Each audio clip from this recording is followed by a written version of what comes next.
साहिल से लगा दे मुझे इश्कों का सफीना,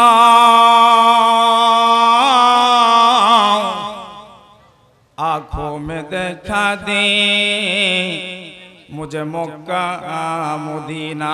सकले सुरे सुरे कौन आमीन। रहे मेरे मस्कन हवाले काबा, बने मेरे मुदफन दियारे मदीना। जुरे सुर बोलें आमीन। शौक़े आतिश से तरफता हो सदा मैं बेकरार, शौक़े आतिश से तरफता हो सदा मैं बेकरार। हाजिरे शहरे मदीना कब नसीब हो मुझे। चिल्लाए बोलें आमीन। गंबदे खजरा दिखा दो, गंबदे खजरा दिखा दो, रोजाए अतहर मुझे। दरमियाने कब्र मेंबर गिरगिरानी दे मुझे। चिल्ला बोलें आमीन। अल्लाह कबूल करो, सकले बोलें आमीन। ओ मेरे मुहतरम भाइयों, अन जाबिर रदियल्लाहु तआला अन्हु अन नबी सादिक़िल मस्दूक़ सल्लल्लाहु अलैहि वसल्लम। ओ मेरे मुहतरम भाइयों, नबी सल्लल्लाहु अलैहि वसल्लम ज़लीलुल क़द्र सहाबी हज़रत जाबिर रदियल्लाहु तआला अन्हु हदीस बर्णना करतेছেন, सल्ला बिना रसूलुल्लाह सल्लल्लाहु अलैहि वसल्लम सलातुल ईद औ ईदुल আযহা। একদা নবী সাল্লাল্লাহু আলাইহি ওয়াসাল্লাম আমাদের সাথে ঈদুল আযহা অথবা ঈদুল ফিতরের নামাজ আদায় করলেন। এরপর হযরত জাবের রাদিয়াল্লাহু তাআলা আনহু বলেন, নবী সাল্লাল্লাহু আলাইহি ওয়াসাল্লাম ঈদুল ফিতর অথবা ঈদুল আযহার নামাজ যখন আদায় করলেন, তো এই নামাজের আগে কোনো ধরনের আযান ছিল না, ইকামত ছিল না। কোনো ধরনের আযান এবং ইকামত ছাড়াই নবী সাল্লাল্লাহু আলাইহি ওয়াসাল্লাম নামাজের জন্য দাঁড়িয়ে গেলেন। নবীজি সাল্লাল্লাহু আলাইহি ওয়াসাল্লাম ঈদের নামাজ শেষ করলেন। এরপর নবীজি সাল্লাল্লাহু আলাইহি ওয়াসাল্লাম হযরত বেলাল হাবশী রাদিয়াল্লাহু তাআলা আনহুর কাঁধের মাঝে হাত রাখা হযরত বেলাল রাদিয়াল্লাহু তাআলা আনহুর কাঁধের উপরে বড় কইরা এইবার নবীজি সাল্লাল্লাহু আলাইহি ওয়াসাল্লাম পুরুষ শ্রেণী যারা ছিল ওদের দিকে মুখ করলেন। নবীজি সাল্লাল্লাহু আলাইহি ওয়াসাল্লাম পুরুষ সম্প্রদায়ের দিকে মুখ ফিরাইয়া হামিদাল্লাহু ওয়া আসনা আলাইহি, নবীজি সাল্লাল্লাহু আলাইহি ওয়াসাল্লাম আল্লাহ সুবহানাহু ওয়া তাআলার গুণকীর্তন করলেন, প্রশংসা করলেন। এরপর নবীজি সাল্লাল্লাহু আলাইহি ওয়াসাল্লাম ওয়া'আযা মাউইযাতান বালিগা, পুরুষদেরকে উদ্দেশ্য করে নবীজি সাল্লাল্লাহু আলাইহি ওয়াসাল্লাম বিশাল গুরুত্বপূর্ণ প্রজ্ঞাপূর্ণ ভাষণ দিলেন।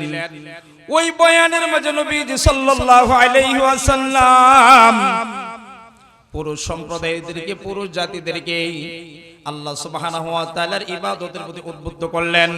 পুরুষ জাতির সাথে কথা শেষ কইরা এইবার নবীজি সাল্লাল্লাহু আলাইহি ওয়াসাল্লাম আবারো হযরত বেলাল রাদিয়াল্লাহু তাআলা আনহুর কাদের মাঝে বড় কইরা এইবার মহিলা সম্প্রদায়ের দিকে যাই। হামিদাল্লাহু ওয়া আসনা আলাইহি, তো মহিলা সম্প্রদায়ের দিকে মুখ ফিরাইয়া নবীজি সাল্লাল্লাহু আলাইহি ওয়াসাল্লাম আল্লাহ সুবহানাহু ওয়া তাআলার গুণকীর্তন করে এবং প্রশংসা করে। এরপর নবীজি সাল্লাল্লাহু আলাইহি ওয়াসাল্লাম মহিলা সম্প্রদায়দেরকে গুরুত্বপূর্ণ ওয়াজ করে বয়ান করে। আল্লাহু আকবার, আল্লাহু আকবার। ওই যে নবীজি সাল্লাল্লাহু আলাইহি ওয়াসাল্লাম নারী সম্প্রদায়দেরকে নিয়ে ওয়াজ করতেছিলেন, বয়ান করতেছিলেন। ওই বয়ানের এক সময় নবীজি সাল্লাল্লাহু আলাইহি ওয়াসাল্লাম নারী সম্প্রদায়দেরকে উদ্দেশ্য করে বলেন, ইয়া মাশারান নিসা,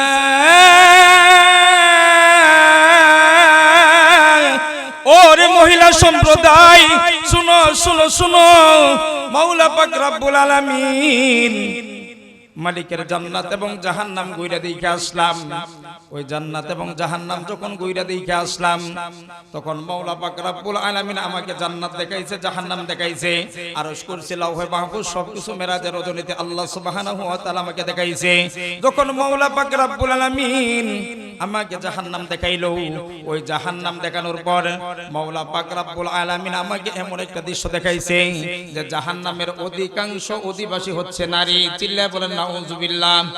ইয়া মাশারান নিসা, হে মহিলা সম্প্রদায়, তাসাদদাকনা, তোমরা বেশি বেশি করে সদকা আদায় করো। ফা ইন্না আকসারুকুম হাতাবু জাহান্নাম, কেননা তোমরা নারীরা অধিকাংশ হইতেছো জাহান্নামের অধিবাসী। তো নবীজি সাল্লাল্লাহু আলাইহি ওয়াসাল্লাম এই কথা বলার পর একজন আনসারী মহিলা দাঁড়াইয়া যায়। ওই আনসারী মহিলা দাঁড়াইয়া নবীজি সাল্লাল্লাহু আলাইহি ওয়াসাল্লামকে প্রশ্ন করে জিজ্ঞাসা করে, ইয়া রাসূলুল্লাহ, ইয়া হাবিবাল্লাহ, নবীজি, আমরা মহিলারা অধিকাংশ কেন জাহান্নামী হইব? এটার পিছনে কারণ কি? আমরা মহিলারা অধিকাংশ কি কারণে জাহান্নামী হইব? এইবার নবীজি সাল্লাল্লাহু আলাইহি ওয়াসাল্লাম ওই মহিলাদেরকে উদ্দেশ্য করে বলে, ও নারী জাতিরা, তোমরা শুনো শুনো শুনো, মহিলারা দুইটা কারণে অধিকাংশ জাহান্নামী হবে। কয়টা কারণ ভাই? দুইটা কারণে মহিলারা অধিকাংশ জাহান্নামী হবে। এরপর নবীজি সাল্লাল্লাহু আলাইহি ওয়াসাল্লাম আমার বলে যে এই দুইটা কারণে মহিলারা অধিকাংশ জাহান্নামী হবে। ওই দুই কারণের মাঝে এক নাম্বার কারণ তুকসিরুনা শাকাং, আই মানাহু তুকসিরুনা লানা। এক নাম্বার কারণ হলো মহিলা সম্প্রদায় বেশি থেকে বেশি লানত করে অভিশাপ দেয়। দ্বিতীয় নাম্বার কারণ তাকফুরুনাল আশিরা, মহিলারা স্বামীদের অকৃতজ্ঞ আচরণ করে। কথাগুলো খুব খেয়াল করে মনোযোগ দিয়ে বুঝবেন, এইখানে দুইটা পয়েন্ট কিন্তু বলা হইল। এরপর নবীজি সাল্লাল্লাহু আলাইহি ওয়াসাল্লাম বলেন যে জাহান্নামের মাঝে আমাকে যেই সমস্ত নারীরা পর্দা করতো না, বেপর্দা নারীদের দৃশ্য দেখানো হইল। তো বেপর্দা নারীদের দৃশ্যটা কেমন দেখলাম জানো নাকি? যে যেই সমস্ত নারীদেরকে মাওলা পাক রব্বুল আলামিন পর্দা করার মতো সময়ও দিয়েছিল, সুযোগও দিয়েছিল, সামর্থ্যও দিয়েছিল। কথা কিন্তু খুব খেয়াল করে মনোযোগ দিয়ে বুঝবেন। মাওলা পাক রব্বুল আলামিন যেই সমস্ত নারীদেরকে পর্দা করার মতো সময়, সামর্থ্য, সুযোগ সবকিছু দান করেছে, এই সমস্ত কিছুর পরও যেই সমস্ত নারীগুলি ইচ্ছাকৃতভাবে পর্দা করে নাই, যেই সমস্ত নারীগুলি গায়রে মাহরাম পুরুষ দেখলে অন্তত পক্ষে কাপড়টা টান দিয়া মুখটা ঢাকে নাই, উন্নাত দিয়া পর্যন্ত মুখটাকে ঢাকার চেষ্টা করে নাই, বরং গায়রে মাহরাম পুরুষ দেখলে এরপর তারা আরো বেহাইয়া অবস্থা হয়ে গেছে, এরপর তারা আরো উন্মাদন অবস্থা করছে, ওই সমস্ত নারীদেরকে মাওলা পাক রব্বুল আলামিন আমাকে দেখাইছেন জাহান্নামের মাঝে এমন একটা দৃশ্য দেখলাম যে আমার মালিক আল্লাহ সুবহানাহু ওয়া তাআলা এক শ্রেণীর নারীদেরকে ওদের মাথার চুলগুলি পিছন দিক থেকে আইনা, সামনের দিকে আইনা, ওদের বুকের সাথে বাইদা জাহান্নামের মাঝে লটকায়া রাইখা দিছে। এমন করুণ দৃশ্য আমি দেখে আসছি। যে সমস্ত মহিলারা মাথার মাঝে কাপড় দেয় না, পর্দা করার সুযোগ থাকার পরও পর্দা করে না, এই সমস্ত মহিলাগুলির শরীর থেকে দুর্গন্ধ বের হয়। এই সমস্ত মহিলাগুলি, এই সমস্ত মহিলাদেরকে জাহান্নামে এমন ভাবে শাস্তি দেওয়া হইতেছে। আল্লাহু আকবার, আল্লাহু আকবার। নবীজি সাল্লাল্লাহু আলাইহি ওয়াসাল্লাম এই কথা বলার পর এরপর নবীজি সাল্লাল্লাহু আলাইহি ওয়াসাল্লাম বলে, ও মেয়েরা শুনো শুনো শুনো, মাওলা পাক রব্বুল আলামিন যখন আমাকে জান্নাত এবং জাহান্নাম দেখায়, ওই জান্নাতের গ্রান 500 বছরের দূরের রাস্তা বাকি ছিল, তারপর জান্নাতের গ্রান আমার নাকে ঢুকতেছিল। সুবহানাল্লাহ, সুবহানাল্লাহ।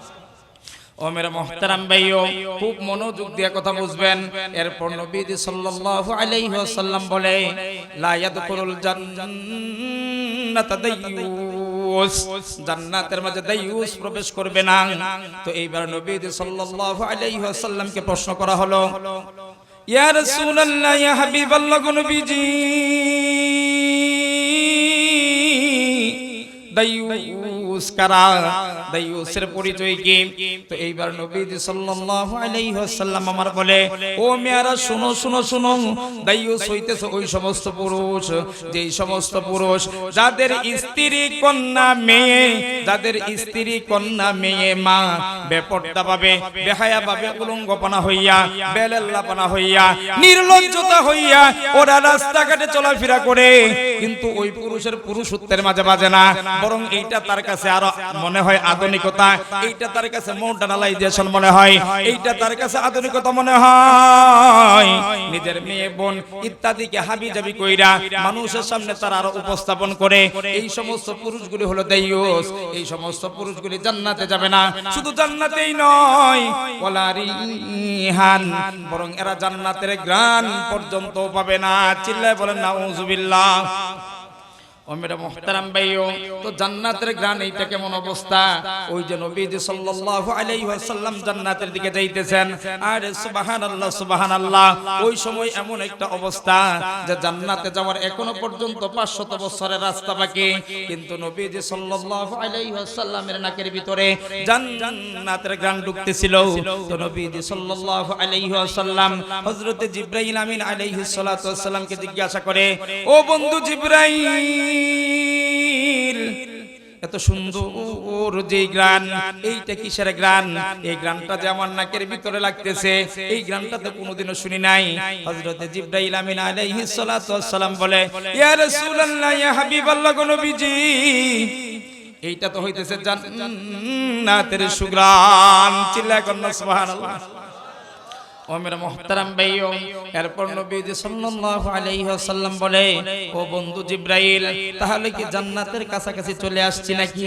হযরতে জিবরাইল আমিন আলাইহিস সালাতু ওয়াসসালাম বলে, ইয়া রাসূলুল্লাহ, ইয়া হাবিবাল্লাহ, না না না, জান্নাতে এখনো আসা হয় নাই, এখনো পর্যন্ত জান্নাতের 500 বছরের রাস্তা বাকি। চিল্লায় কোন সুবহানাল্লাহ। তাহলে জান্নাতে যাওয়ার 500 বছর আগেই যদি জান্নাতের ঘ্রাণ পাওয়া যায়, তাহলে জান্নাতের ঘ্রাণটা কেমন হবে? সুবহানাল্লাহ। ও মেরা মুহতারাম ভাইও, সেই সময়ের অবস্থা নবীজি সাল্লাল্লাহু আলাইহি ওয়াসাল্লাম বলে, বেপরদা নারী যে সমস্তরা থাকে, এদেরকে তোমরা সতর্ক করিয়া দাও, এদের শরীর থেকে দুর্গন্ধ বের হয়। একজন নারী যদি ইচ্ছাকৃতভাবে বেপরদা অবস্থায় থাকে, তাহলে একজন নারী 4 শ্রেণীর পুরুষকে জাহান্নামের মাঝে নিয়ে যায়। নাউজুবিল্লাহ কোন। একজন নারী কয় শ্রেণীর পুরুষকে জাহান্নামে নিয়ে যায়? 4 শ্রেণীর পুরুষকে নিয়ে যায়। 1 নাম্বার হলো ওই নারীর বাবা। ওই নারীর বাবা তাকে জাহান্নামী বানায়া দেয়, তার ভাইকে জাহান্নামী বানায়া দেয়, তার স্বামীকে জাহান্নামী বানায়া দেয়, তার সন্তানকে জাহান্নামী বানায়া দেয়। এখন সিদ্ধান্ত আপনার হাতে। আপনার মা বোন কন্যা, আপনার স্ত্রী, এদেরকে আপনি সম্মান করবেন কি করবেন না, এদেরকে প্রোটেকশন দিয়ে আপনি রাখবেন কি রাখবেন না, এটা সম্পূর্ণ আপনার ব্যক্তিগত বিষয়। ও মিয়া, সম্পদ যত দামি হয়, ওইটার প্রোটেকশনটাও তত গুরুত্বপূর্ণ হয়। কথা বলেন ঠিক ঠিক না? তো মেরে মুহতারাম ভাইও, সাহাবায়ে কেরাম রাদিয়াল্লাহু তাআলা আনহুম আজমাইনদের গায়রত বা সম্মান, এত সম্মান ছিল। সাহাবায়ে কেরাম রাদিয়াল্লাহু তাআলা আনহুম আজমাইন নিজের স্ত্রীর ব্যাপারে অন্যের সাথে কথা বলতেও লজ্জা পাইতো। দুর্ভাগ্যজনক হলেও এই কথা সত্য। আপনারা কথাটা মনের মাঝে কষ্ট নিয়েন না। বর্তমানে আমরা আধুনিকতা দেখাইতে যাইয়া, মডার্নাইজেশন দেখাইতে যাইয়া, বেশি আধুনিক হইতে যাইয়া, বিশেষ করে যুবক শ্রেণীর ছেলে পেলে যারা আছে, আরে আল্লাহু আকবার, আল্লাহু আকবার, নিজের স্ত্রীর ছবির মাঝে নিজের স্ত্রীর ছবি ফেসবুকের মাঝে ছাড়িয়া দেয়। আস্তাগফিরুল্লাহ আস্তাগফিরুল্লাহ। এই মেয়ে বন্ধু বান্ধব দেখে, বন্ধু বান্ধব দেখা ওর বউরে দেখে বলে কি, ও বন্ধু ওয়াও জাক্কাস। আরেকজনের বউ আরেকজনে দেখে বলে জাক্কাস। কথা বলেন ঠিক ঠিক না? এই মেয়ে জোরে কোন ঠিক ঠিক না? আপনার বউ আপনার সম্পদ, আপনার বউ জাতীয় সম্পদ না, আপনার বউ আপনার নিজের বউ, আপনার বউ সরকারি বউ না। কতক্ষণ? এইটুকু গায়রাত আপনার ভিতরে থাকতে হবে। আপনার বোনকে যদি আপনি ফেসবুক, ভাইবার, ইনস্টাগ্রাম, টুইটার হাবিজাবির ভিতরে আপনি ছাড়িয়ে দেন, এইটা দেখে মানুষ মজা নেয়, মানুষ তুচ্ছ-তাচ্ছিল্য করে, মানুষ নেগেটিভ ভাবে মনে করে।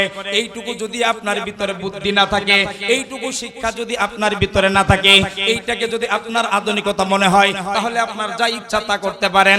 কিন্তু আল্লাহ ওয়াস্তে উম্মতের দরদ নিয়া, আপনি আমার মুসলমান ভাই, আপনি আমার ঈমানের ভাই, কালিমার ভাই, এই জন্য আপনার প্রতি দরদ নিয়ে বলতেছি, আপনাদের যদি মনে চায় তাহলে আপনাদের পাটা পর্যন্ত আগায়া দেন। আল্লাহ ওয়াস্তে আপনাদের পায়ের মাঝে হাত রাইখা বলতে কোনো দ্বিধা নাই। তারপরও আপনারা গুনার কামগুলি ছেড়ে দেন।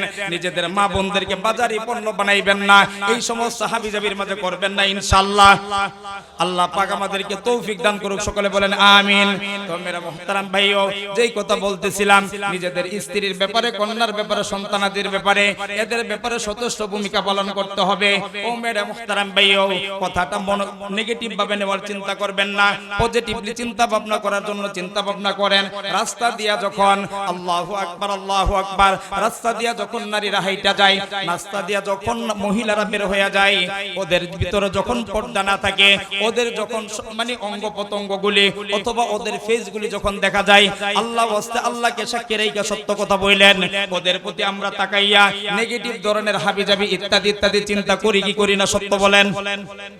ওমের মুহতারাম ভাইও, পর্দা কি শুধু নারীর জন্য? আরে না না না, পর্দা শুধু নারীর জন্য একা না। আমার মালিক আল্লাহ সুবহানাহু ওয়া তাআলা সূরা নূরের প্রথমেই, সূরা নূরের 31 নাম্বার 31 31 নাম্বার আয়াতের মাঝে সর্বপ্রথম পুরুষদেরকে পর্দা করার জন্য বলেছে, দ্বিতীয় নম্বরে বলছে নারীদেরকে। তাহলে পুরুষদের পর্দাটা কেমন? বলে কুল্লিল মুমিনিনা ইয়াগুদ্দু মিন আবসারিহিম। পুরুষদের পর্দা হইল বেগানা রমণী, বেগানা নারী চোখের সামনে যদি আসিয়া যায়, তাহলে ওই বেগানা নারীদেরকে দেখার সাথে সাথেই চোখ নিচের দিকে দিয়ে দিতে হবে। এটাই হলো পুরুষের জন্য পর্দার এক নাম্বার উপায়।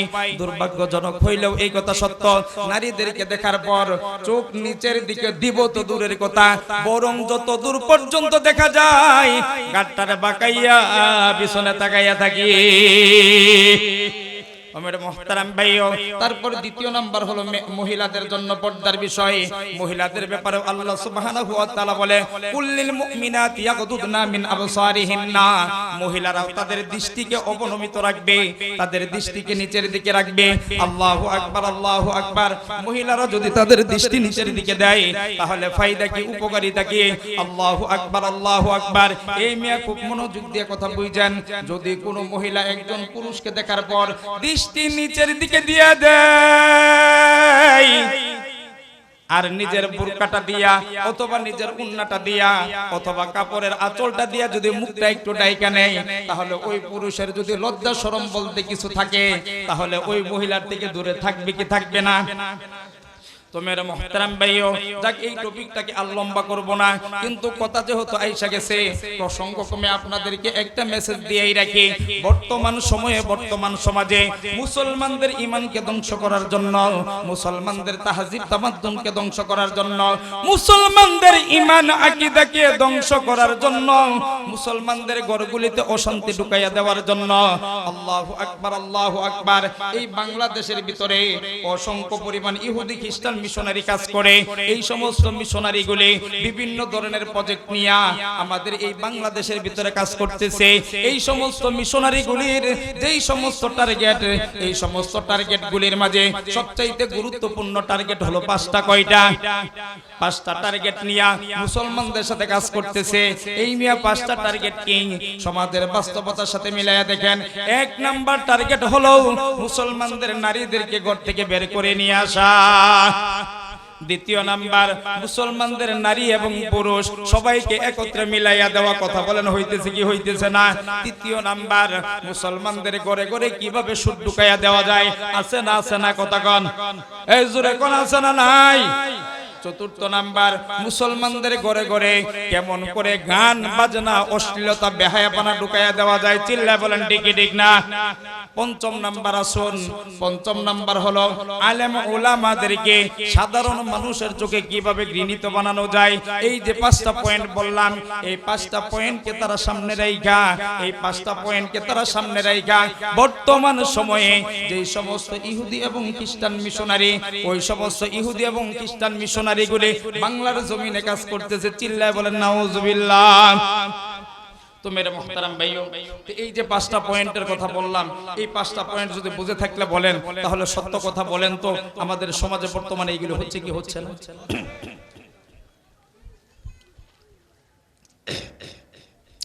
মহিলাদেরকে ঘর থেকে বের করে নিয়ে আসা হচ্ছে কি হচ্ছে না? আপনারা কি কথা বুঝতেছেন না? তাহলে বাজানে একটু হানা বইলেন। তারপর নারী এবং পুরুষদেরকে একসাথে মিলাইয়া দেওয়া হইতেছে কি হইতেছে না? তাহলে আমার কথা বুঝে থাকলে বলেন, জিনা, ব্যভিচার, পরক্রিয়া, ডিভোর্স আগের চাইতে অনেক কমে গেছে না? না না না, কমে গেছে, একবারে নাই। সবাই আমরা ফেরেশতা। বাড়ছে মানে কি পরিমাণ বাড়ছে এটা তো আমাদের কোনো হিসাবই নাই, আল্লাহ মাফ করে। ঠিক কি ঠিক না? ওই পয়েন্ট নিয়ে আলোচনা করলে অনেক লম্বা হবে, ওইদিকে গেলাম না। নাম্বার 3, মুসলমানদের ঘরে ঘরে কিভাবে সুদের প্রচলন ঢুকাইয়া দেওয়া যায়? কথা বুঝে থাকলে বলেন, ডিরেক্টলি হোক আর ইনডিরেক্টলি হোক, আর রাষ্ট্রীয় ভাবেই হোক, প্রত্যক্ষ হোক আর পরোক্ষ ভাবেই হোক, আমরা এখন সুদের সাথে আছি না নাই? সুদ খাই না এইরকম মানুষ মানে তাবিজও বড়ার জন্য পাওয়া যাবে কিনা আল্লাহ জানে। কথা কন, রাষ্ট্রীয় ব্যবস্থাই এটা। এখন বলতে পারেন হুজুর আপনি ওয়াজ করতেছেন, তাহলে আমরা সুদ ছাড়া সিস্টেম একটা চালু করেন। বাজান আমার সুদ ছাড়া সিস্টেম চালু করার সামর্থ্য নাই, থাকলে করতাম, কিন্তু আমার সামর্থ্য এটা আছে যে এটা আমরা খারাপ করতেছি, গুনাহের কাজ। যদি আপনি পারেন এটা থেকে বিরত থাকেন, আপনারা জানাই দিতেছি। আপনি থাকবেন না, আপনি দৌড়াই আর ওইখানে যাবেন আপনার 14 গোষ্ঠী নিয়ে, সেটা আপনার ইচ্ছা। কথা বুঝাইতে পারলাম? তবে আপনি আমার মুসলমান ভাই, আপনি আমার কালিমার ভাই। আমার মনে হচ্ছে, আমার দিল সাক্ষী দিচ্ছে, আমার এইটুকু বলার দায়িত্ব যে আপনাকে বলবো যে আপনি এটা থেকে বিরত থাকেন। যদি আপনি পারেন তাহলে বিরত থাকার জন্য চেষ্টা করবেন, আল্লাহ কবুল করুক। সকলে বলি আমিন।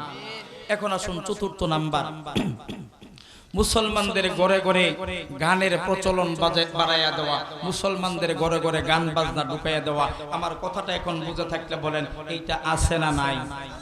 আরো জোরে কোন আছে না নাই? এই যে সামান্য একটা মোবাইল, এটা তো তাও মনে করেন 2, 4, 5, 10 হাজার টাকা দাম আছে। 1000 টাকা দিয়েও যদি একটা মোবাইল কিনা যায়, ওই মোবাইল দিয়েও ভিডিও গান দেখা যায়, ওই মোবাইল দিয়েও গান বাজানো যায়। সত্য বলেন আছে না নাই? গান বাজাই না, গান শুনে না। আপনি শুনবেন না মানে মনে করেন আমি যে মোবাইল এটা ইউজ করতেছি, আমার প্রয়োজনে ব্যবহার করি, ওয়াজ মাহফিল করি, ইত্যাদি ইত্যাদি। এখন মনে করেন এক জায়গা থেকে কল আসছে, ডাটা আছে, আমি এখানে অ্যাড্রেস দেখবো না, তারপরে জোর করে এখানে বাজনা দিবে, অ্যাড্রেস দেখাবে, উলঙ্গ বেহায়া নারী আপনাকে দেখাবে, গুণ আপনাকে করাবে করাবে করাবে। বাস্তব না? গানের প্রচলন, আল্লাহ মাফ করুক। আপনারা যারা আছেন সচেতন অভিভাবক এবং শিক্ষিত জেনারেশন যারা আছেন, এডুকেটেড পারসন যারা আছেন, আশাবাদী এই বিষয়টা আপনারা খুব ভালোভাবেই জানেন। বর্তমানে প্রাইমারি স্কুলের মাঝে গান বাজনা শিক্ষা গ্রহণ করা এবং স্যারদেরকেও গান গাওয়া এটা বাধ্যতামূলক। কথা বলেন ঠিক কি ঠিক না? কথা কন নাকি? জানেন না আপনারা? প্রাইমারি স্কুলে ছাত্র ছাত্রীদেরকে বাধ্যতামূলক গান শিখতে হবে, না শিখতেই হবে, গান গাইতেই হবে, স্যারদেরকে গান গাইতেই হবে। এটা কোন শিক্ষা? এটা কেন? এটা যদি সংস্কৃতি হয়, এটা যদি মুক্তমনা হয়, এটা যদি আদর্শ হয়, তো এই আদর্শের বুকে লাথি মারা দরকার কিনা? কেন শিখতে হবে বলে? এটা আমাদের মুসলিমদের কালচার না। যেখানে দরকার ছিল প্রাইমারি এডুকেশন যেখানে রয়েছে, প্রত্যেকটা প্রাইমারি এডুকেশনের ভিতরে কুরআনুল কারীম শিক্ষা গ্রহণ করা বাধ্যতামূলক, বাধ্যতামূলক, বাধ্যতামূলক। কিন্তু সেইটা না করে এই প্রাইমারি এডুকেশনের মাঝে গান শিক্ষা বাধ্যতামূলক, নাচ শিক্ষা বাধ্যতামূলক, শিক্ষকদেরকে হাসির ডাক শিক্ষা গ্রহণ করা, এই সেই শিক্ষা গ্রহণ করা, এটা বাধ্যতামূলক। আল্লাহ তুমি মাফ করো, জাহান্নামে যাইতে আমাদের বেশি দেরি নাই। আল্লাহ তুমি আমাদেরকে হেফাজত করো। সকলে বলে আমিন। এখন আসুন, এই পর্যন্ত 4টা ফরজ দায়িত্ব সম্পর্কে আলোচনা করলাম। এখন সময় বেশি নিব না, একদম কয়েকটা দায়িত্ব আছে একজন স্বামীর তার স্ত্রীর সাথে এই দায়িত্বগুলি পালন করা, এইগুলি হইতেছে সুন্নাত। বাজান সাউন্ডটা আরেকটু বাড়াই দাও। এর মাঝে 1 নাম্বার হলো একজন স্বামী তার স্ত্রীর সাথে সৎ আচরণ করবে। সূরাতুন নিসার 34 নম্বর আয়াতে কারিমার মধ্যে আল্লাহ সুবহানাহু ওয়া তাআলা ঘোষণা করেন, ওয়া আশিরুহুন্না বিল মা'রুফ। ও মেরে মুহতারাম ভাইও, একজন স্বামী হইয়া স্ত্রীর সাথে যে সমস্ত আচরণগুলি করবে, এই সমস্ত আচরণগুলির মাঝে অন্যতম গুরুত্বপূর্ণ 1 নাম্বার আচরণ, একজন স্বামী তার স্ত্রীর সাথে সৎ আচরণ করবে, ভালো আচরণ করবে। আর সুবহানাল্লাহ সুবহানাল্লাহ, উম্মাহাতুল মুমিনিন হযরত আম্মা জান আয়েশা সিদ্দিকা রাদিয়াল্লাহু তাআলা আনহা বর্ণনা করেন যে নবীজি সাল্লাল্লাহু আলাইহি ওয়াসাল্লাম আমাদের সাথে এত ভালো আচরণ করতেন। অতীতেও নবীজি সাল্লাল্লাহু সাল্লাল্লাহু আলাইহি ওয়াসাল্লামের মতো এত আদর্শবান কোনো স্বামী ছিল না, না বর্তমানে আছে না ভবিষ্যতেও হবে। আমরা নবীজি সাল্লাল্লাহু আলাইহি ওয়াসাল্লামের যে কয়জন স্ত্রী ছিলাম সকলেই নবীজি সাল্লাল্লাহু আলাইহি ওয়াসাল্লামের আচরণের উপর সন্তুষ্ট ছিলাম। চিল্লায় বলেন সুবহানাল্লাহ। তাহলে এক নাম্বার হলো স্ত্রীর সাথে সৎ আচরণ করতে হবে। ও মেরে মুহতারাম ভাইও, স্ত্রীর সাথে সৎ আচরণ তো করতেই হবে। কেন নয়, একজন মহিলা একজন নারী তার নিজের মা বাবা ভাই বোন আত্মীয় স্বজন পরিবার পরিজন সবাইকে চাইরা আপনার হাতের উপরে হাত রাইখা নিজের বাবার বাড়ির সমস্ত সহায় সম্পত্তি সব কিছুকে চাইরা আপনার প্রতি বিশ্বাস রাইখা আপনার উপরে আমার উপরে আস্থা রাইখা আপনার আর আমার ঘরের ভিতরে চলে আসে, তাহলে এদের সাথে সদ্ব্যবহার করব না দেখার সাথে সদ্ব্যবহার করব, ঠিক কি ঠিক না? ও মেরে মুহতারাম ভাইও, এখন আসুন দ্বিতীয় নাম্বার, স্ত্রীর সাথে একান্ত সময় দেওয়া, অর্থাৎ স্ত্রীদের মনের দুঃখ বোঝা, স্ত্রীদের মনের ভাব বোঝার জন্য চেষ্টা করা। আরে সুবহানাল্লাহ সুবহানাল্লাহ। বুখারী শরীফের 1161 নাম্বার হাদিস, আম্মা জান আয়েশা সিদ্দিকা রাদিয়াল্লাহু তাআলা আনহার সনদে বর্ণিত। আম্মা জান আয়েশা সিদ্দিকা রাদিয়াল্লাহু তাআলা আনহা বলেন, নবীজি সাল্লাল্লাহু আলাইহি ওয়াসাল্লাম যখনই একটু সময় পাওয়া যাইতেন তখনই আমাদের স্ত্রীদের সাথে তিনি আইসা খুশ গল্প করতেন। আমাদের কারো যদি মন একটু খারাপ থাকতো তাহলে নবীজি সাল্লাল্লাহু আলাইহি ওয়াসাল্লাম আমাদের মন বোঝার জন্য চেষ্টা করতেন। সুবহানাল্লাহ। মেরে মুহতারাম ভাইও, একেবারে সংক্ষেপে বলতেছি। এখন আসুন তৃতীয় নাম্বার, আবু দাউদের হাদিস, আবু দাউদের 2494 নাম্বার হাদিস। নবীজি সাল্লাল্লাহু আলাইহি ওয়াসাল্লাম আমার বলে, তিন শ্রেণীর মানুষ, এরা হলো আল্লাহ সুবহানাহু ওয়া তাআলার জিমাই। সুবহানাল্লাহ। কয় শ্রেণীর মানুষ? তিন শ্রেণীর মানুষ আল্লাহ সুবহানাহু ওয়া তাআলার জিমাই। এক নাম্বার হলো ওই মানুষ যে ব্যক্তি আল্লাহ সুবহানাহু ওয়া তাআলার রাস্তায় জিহাদ করার জন্য বের হয়ে যায়। সুবহানাল্লাহ। কোন আল্লাহ সুবহানাহু ওয়া তাআলার রাস্তায় জিহাদ করার জন্য দুনিয়ার জমিনে মাওলা পাক রব্বুল আলামিন মালিকের পতাকাকে সমুন্নত করে রাখার জন্য, কালিমার পতাকাকে উদ্দীর্ণ করে রাখার জন্য যেই মানুষগুলি জিহাদের মাঝে চলিয়া যায়, এই মানুষগুলি যদি জিহাদের ময়দানে মারা যায়, সুবহানাল্লাহ সুবহানাল্লাহ, এই মানুষগুলো যদি জিহাদের ময়দানে মারা যায়, নবীজি সাল্লাল্লাহু আলাইহি ওয়াসাল্লাম আমার জানায় দেয়, জিহাদের ময়দানের মাঝে যদি মারা যায় তাহলে এই মানুষগুলি মাওলা পাক রব্বুল আলামিন মালিকের জান্নাতের মেহমান হয়ে যাইবে। এটা হলো এক নাম্বার। আর যদি ওই মানুষগুলি জীবিত থাকে তাহলে গাজী হবে, সম্মানের রিজিক পাবে, বরকতের রিজিক পাবে। চিল্লায় কন্যা সুবহানাল্লাহ। এই নিয়ে আমরা কি সম্মান বরকতের রিজিক চাই কি চাই না? তাহলে তিন শ্রেণীর মানুষ হলো আল্লাহর জিমাই। এক নাম্বার, আল্লাহ সুবহানাহু ওয়া তাআলার রাস্তায় জিহাদ করার জন্য যেই মানুষ বের হয়ে যায়, এই মানুষ হলো আল্লাহ সুবহানাহু ওয়া তাআলার জিমাই। দ্বিতীয় নাম্বার হলো, এই মিয়া মনোযোগ দেন বাজান, দ্বিতীয় নাম্বার হলো ওই মানুষ যেই ব্যক্তি আল্লাহ সুবহানাহু ওয়া তাআলার ঘর মসজিদের মাঝে যায়, যেই ব্যক্তি মসজিদের মাঝে যায় এই ব্যক্তি আল্লাহ সুবহানাহু ওয়া তাআলার জিমাই। চিল্লায় কোন সুবহানাল্লাহ। মসজিদে গেলে কার জিমাই? আর জোরে কোন মসজিদে গেলে কার জিমাই? আর জোরে কোন কার জিমা? যদি কোনো মানুষ মসজিদের মাঝে যায় আল্লাহ সুবহানাহু ওয়া তাআলার জিমায় চলে যায়, যতক্ষণ সময় পর্যন্ত মসজিদের মাঝে অবস্থান করবে। আর সুবহানাল্লাহ সুবহানাল্লাহ, যদি ওযু সহকারে অবস্থায় মসজিদে অবস্থান করে যতক্ষণ সময় পর্যন্ত অপেক্ষা করবে ততক্ষণ সময় পর্যন্ত মাওলা পাক রব্বুল আলামিন মালিকের রহমতের ফেরেশতা ওই ব্যক্তির আমলনামার মাঝে নফল ইতিকাফের নেকি লিখতে থাকবে। ও মেরে মুহতারাম ভাইও, খুব মনোযোগ দিয়ে শুনে। এখন তৃতীয় নাম্বার পয়েন্ট, আল্লাহু আকবার আল্লাহু আকবার। নবীজি সাল্লাল্লাহু আলাইহি ওয়াসাল্লাম আমার বলে, তৃতীয় নাম্বার হলো, তৃতীয় নাম্বার ওই ব্যক্তি আল্লাহ সুবহানাহু ওয়া তাআলার জিমাই, যেই ব্যক্তি বাড়িতে সালাম দিয়া প্রবেশ করে। সুবহানাল্লাহ। কোন বাড়িতে কি দিয়া প্রবেশ করে? যখন কোন মুসলমান বাড়িতে সালাম দিয়ে প্রবেশ করে নবীজি সাল্লাল্লাহু আলাইহি ওয়াসাল্লাম আমার বলে যখন কোন মুসলমান ঈমানদার ব্যক্তি সালাম দিয়ে বাড়ির ভিতরে প্রবেশ করে ওই ব্যক্তি আল্লাহ সুবহানাহু ওয়া তাআলার জিম্মায় আবার বাড়ি থেকে যখন বের হয় তখন বিসমিল্লাহি তাওয়াক্কালতু আলাল্লাহ বাড়ি থেকে বের হওয়ার সময় কি বলবে বলেন বিসমিল্লাহি তাওয়াক্কালতু আলাল্লাহ এইটুকু বইলা বাড়ির মাঝে যেই সমস্ত অধিবাসীরা আছে বাড়ির মাঝে যারা আছে ওদেরকে সালাম দিয়া যখন বাড়ি থেকে বের হয়ে আসে নবীজি সাল্লাল্লাহু আলাইহি ওয়াসাল্লাম আমার জানায় দেয় বাড়ি থেকে যদি বের হয়ে আসা হয় তাহলে ওই বাড়ির মাঝে মাওলা পাক রব্বুল আলামিন রহমত নাজিল করে দেয়। তাহলে তিন শ্রেণীর মানুষ হইতেছে আল্লাহ সুবহানাহু ওয়া তাআলার জিম্মায়।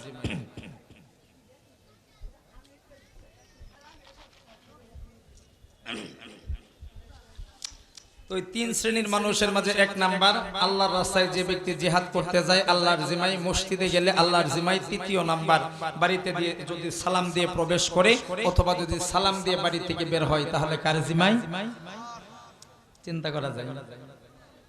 নিজের স্ত্রীকে, নিজের সন্তানকে, নিজের পুত্রবধূকে, এক কথায় সবাই আমরা বেশি থেকে বেশি সালামের প্রচলন করব। রাজি আছি ইনশাআল্লাহ? নিজের স্ত্রীকেও নিজের সন্তানকেও সালাম দেব, এইটুকু হিম্মত আমরা করতে পারি ইনশাআল্লাহ? কে কে এই হিম্মতটুকু করতে পারবো না হাত উঠাই? ও তাহলে বাকি সবাই করতে পারবো, খাস দিলে নিয়ত করতে পারবো। যারা নিয়ত করতে পারবেন হাত উঠান, হাত উঠান। লিল্লাহে তাকবীর। আল্লাহ বেশি থেকে বেশি এই মানুষগুলোকে সালামের প্রচলন ঘটানোর তৌফিক দান করে, সকলে বলেন আমিন। আল্লাহ বেশি থেকে বেশি নিজেদের পরিবারের ভিতরে, সমাজের ভিতরে সালামের ব্যাপক থেকে ব্যাপক প্রচলন ঘটানোর তৌফিক দাও, সকলে বলেন আমিন। এখন আসুন, নবী সাল্লাল্লাহু আলাইহি ওয়াসাল্লাম আমাদেরকে আরো শিক্ষা দেয়া দেয় স্ত্রীর সাথে একজন স্বামী যেই সমস্ত আচরণ করবে তার ভিতরে অন্যতম গুরুত্বপূর্ণ একটা আচরণ হলো স্ত্রী যদি অসুস্থ হয়ে যায়, স্ত্রী যদি অসুস্থ হয়ে যায় তাহলে স্ত্রীর সেবা শুশ্রূষা করা, স্ত্রীকে সহযোগিতা করে। চিল্লায় কোন সুবহানাল্লাহ। ও মেরে মুহতারাম ভাইও, শুধু তো এইটুকুই না, নবীজি সাল্লাল্লাহু আলাইহি ওয়াসাল্লাম আমরা আরো জানায়া দেয় স্ত্রীকে পারিবারিক কাজে সহযোগিতা করা, এটাও নবীজি সাল্লাল্লাহু আলাইহি ওয়াসাল্লামের সুন্নাত। উম্মাহাতুল মুমিনিন হযরত আয়েশা সিদ্দিকা রাদিয়াল্লাহু তাআলা আনহা বলেন যে আমি আটা গুলতাম আর নবীজি সাল্লাল্লাহু আলাইহি ওয়াসাল্লাম, ও মিয়া রাহমাতুল লিল আলামিন, নবীজি সাল্লাল্লাহু আলাইহি ওয়াসাল্লাম নিজে রুটি বানাইতেন। এরপর আসুন নবীজির আরেকটা সুন্নাত, এটা চাইলেই কিন্তু আমরা আমল করতে পারি। হয়তো আমাদের হায়াতের জিন্দেগিতে বয়স অনেক হয়ে গেছে, কিন্তু আমরা এখনো পর্যন্ত অনেকেই হয়তো এই সুন্নাতটা শুনিও নাই বা শুনলেও এখনো আমল করি নাই। সেটা হলো স্ত্রীকে নিয়ে মাঝে মাঝে ঘুরতে যাওয়া, নবীজির সুন্নাত। চিল্লায় কোন সুবহানাল্লাহ। ও মেরে মুহতারাম ভাইও, স্ত্রীকে নিয়ে মাঝে মাঝে ঘুরতে যাওয়া যে সুন্নাত। আসুন এই ব্যাপারে মজার একটা ঘটনা শোনাই। উম্মাহাতুল মুমিনিন হযরত আয়েশা সিদ্দিকা রাদিয়াল্লাহু তাআলা আনহার বয়স তখন 9 বছর বয়স।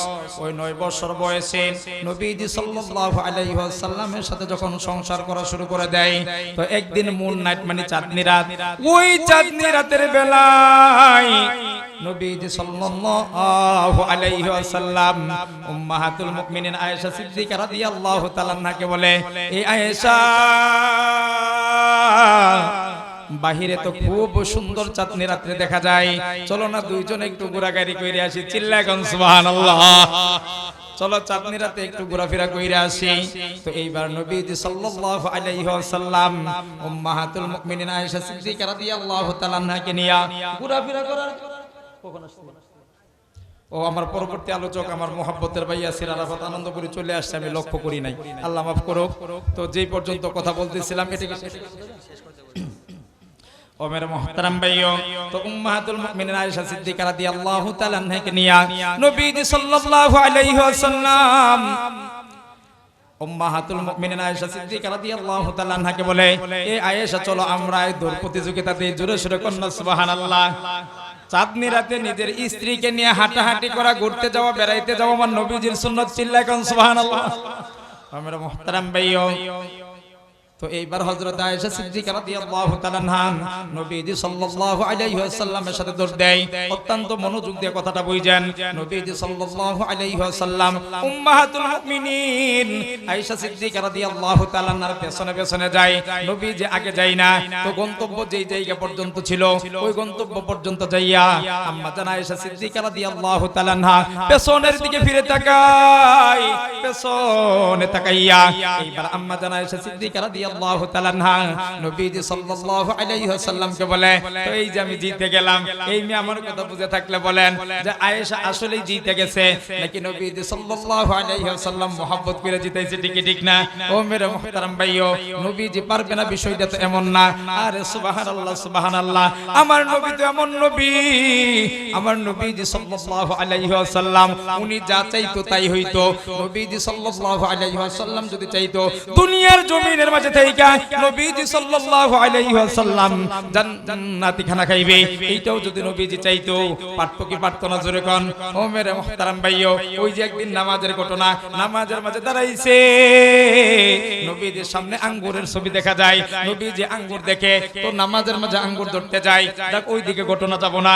তারপর ওই আঙ্গুর ধরতে যখন গেছে, আল্লাহু আকবার আল্লাহু আকবার, তারপর আবার নবীজি পিছনে বীরা নামাজ পড়ে।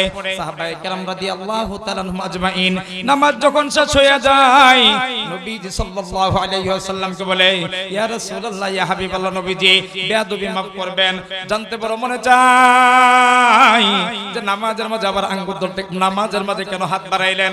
তো নবীজি সাল্লাল্লাহু আলাইহি ওয়াসাল্লাম বলে, ও মিয়া, নামাজের মাঝে এইজন্য হাত বাড়াইলাম, যখন আমি নামাজ পড়তেছিলাম আমার মালিক আল্লাহ সুবহানাহু ওয়া তাআলা জান্নাতি আঙ্গুর, ওই জান্নাতি আঙ্গুর আমার সামনে আয়না ঝুলায়া রাইখা দিছে।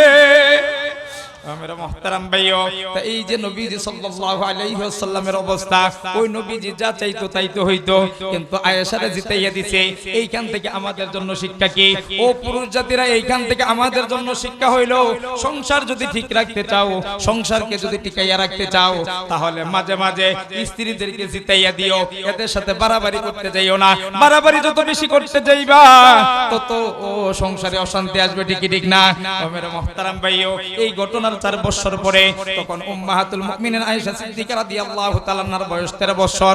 ওই সময় নবীজি সাল্লাল্লাহু আলাইহি ওয়াসাল্লাম আরেকদিন আয়েশা সিদ্দিকা রাদিয়াল্লাহু তাআলা আনহাকে বলে, ওরে আয়েশা, চলো আজকে একটা দৌড় প্রতিযোগিতা দেই। ও মেরা মুহতারাম ভাইও, তো আয়েশা রাদিয়াল্লাহু তাআলা আনহা খুশি হইয়া ওই দিন নবীজির সাথে প্রতিযোগিতা দেয়। কিন্তু এইবার নবীজি সাল্লাল্লাহু আলাইহি ওয়াসাল্লাম আয়েশা সিদ্দিকা রাদিয়াল্লাহু তাআলা আনহাকে পিছনে ফেলাইয়া নবীজি সাল্লাল্লাহু আলাইহি ওয়াসাল্লাম নিজে আগে চইলা যায়। ওই গন্তব্যের মাঝে যাইয়া এইবার নবীজি বলে, ওরে আয়েশা, কেমন দিলাম? ওই যে আমারে হারাইছিলা, আজকে তার শুল দিয়া দিলাম। চিল্লায় কোন সুবহানাল্লাহ। আমার মুহতারাম ভাইও, তো আমার নির্ধারিত যে আলোচনার সময় ছিল তা আলহামদুলিল্লাহ ইতিমধ্যে শেষ হয়ে গিয়েছে। আমার পরবর্তী যে আলোচক মুহতারাম প্রিয় দিনী ভাই ইয়াসির আরাফাত আনন্দপুরে আপনাদের সামনে চলে আসছে। তো এই পর্যন্ত আমি যে আলোচনাগুলি করেছিলাম, তো আমার আলোচনার মূল থিম এবং থিওরি ছিল একজন স্বামী হিসেবে আমাদের যে দায়িত্বগুলি পালন করতে হবে, এই দায়িত্বগুলিকে 2 ভাগে বিভক্ত করা হয়েছে। 1 নাম্বার হলো ফরজ দায়িত্ব, দ্বিতীয় নাম্বার হলো সুন্নত দায়িত্ব। ফরজ দায়িত্বের মধ্যে 4টা দায়িত্ব। 1 নাম্বার স্ত্রীর ভরণ পোষণ চিকিৎসার ব্যবস্থা করে দেওয়া, দ্বিতীয় নাম্বার দায়িত্ব হলো স্ত্রীর বাসস্থানের ব্যবস্থা করে দেওয়া, তৃতীয় নাম্বার হলো স্ত্রীর মহারণা আদায় করে দেওয়া, চতুর্থ নাম্বার হলো স্ত্রীর পর্দার ব্যবস্থা করে দেওয়া। আল্লাহ ওয়াস্তে আপনাদের পায়ে হাত রেখে অনুরোধ করে বলি, মেরে মুহতারাম ভাইও, নিজের স্ত্রী, কন্যা, সন্তান, হাবিজাবি যারা আছে এদেরকে যদি আপনি ভালোভাবে প্রোটেকশন দিতে চান, আপনার নিজেকে একটু কঠিন হইতেই হবে বাজান, কঠিন হইতেই হবে। তাদেরকে আপনি মূল্যায়ন করেন, আল্লাহ পাক আপনার ইজ্জত বাড়ায় দেবে। চিল্লায় বলেন আমিন। তো মেরে মুহতারাম ভাইও, এরপরে ছিল কয়েকটা সুন্নত। এই সুন্নতগুলো সম্পর্কে এইভাবে ধারাবাহিকভাবে 19 থেকে 21টা সুন্নত আলোচনা, তো সময়ের স্বল্পতার কারণে বা আমার নিজেরই ব্যর্থতা, এজন্য আমি ওই সমস্ত পয়েন্টগুলো আলোচনা করে শেষ করতে পারলাম না। এর ভিতরে যেইটুকু কথাবার্তা বললাম, যদি আমার অজান্তে কোনো ধরনের ভুল ত্রুটি বা বিচ্যুতি হয়ে থাকে, আল্লাহ ওয়াস্তে আপনারা ক্ষমা সুন্দর দৃষ্টিতে দেখবেন। মোটামুটি যেই সময় কথা বললাম, এর ভিতরে যদি আনফরচুনেটলি কোনো ধরনের ল্যাঙ্গুয়েজ, মানে কোনো ধরনের ভাষা আনফরচুনেটলি যদি যদি মিস্টেক হয়ে গিয়ে থাকে অথবা ল্যাঙ্গুয়েজ ডাইভার্সিটি যেটাকে বলা হয় ভাষার কোনো তারতম্য হয়ে থাকে তাহলে এটা আপনারা ক্ষমা সুন্দর দৃষ্টিতে দেখবেন। পরিশেষে আল্লাহ পাক আপনাদের সবাইকে ভালো রাখুক, সুস্থ রাখুক, এই আশাবাদ ব্যক্ত রেখে আজকের এই মাহফিল আল্লাহ পাক কবুল করুক, আপনাদের সবাইকে ভালো রাখুক, সুস্থ রাখুক। মাহফিল কর্তৃপক্ষকে ধন্যবাদ দিয়ে মাহফিলের সর্বাঙ্গীন মঙ্গল কামনা করে আমার অগোছালো আলোচনা এখানে শেষ করছি। ওমা আলাইনা ইল্লাল বালাগ। আসসালামু আলাইকুম ওয়া রাহমাতুল্লাহ।